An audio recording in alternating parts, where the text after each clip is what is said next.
then this is probably the most competitive at the top race this upcoming season outside the Prem that we are going to be talking about. And it's going to come down to the Liga between Madrid and Barca.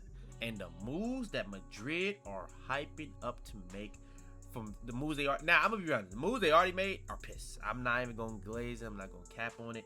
I think the only good move that they really had was Cucurella. Konate is not good. Dumfries is a right wing back who has genuinely not been good for pretty much the last 2 years. The only reason he was in the Ballon d'Or conversation because of the games he had against Barcelona.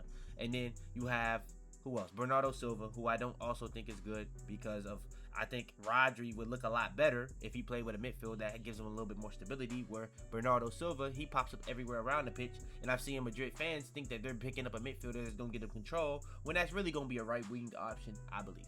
Now, with that being said, Cucurella, I believe, for Spain, was the best player. I think Cubarsí behind him was the second best player, and I think Rodri was the third best player.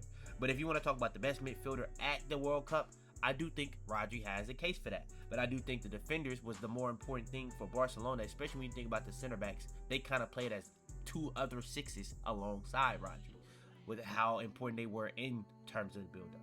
But with that being said, if they can get a Rodri or an Olise, but if they can get a Rodri and an Olise, that's crazy.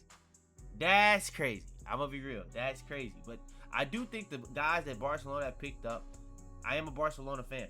I do think if you watch Flick and you watch Lamine, the guys that they're picking up, they're obvious guys that fit next to Lamine perfectly. They're getting runners. They're getting guys that press high. They're high energy players. That's going to make the job for guys like Lamine and Pedri, who have a lot of workload that they have to put on themselves, and they also fit next to them, so that there's going to be guys that just makes these runs for these guys to make these passes, to be able to create these chances.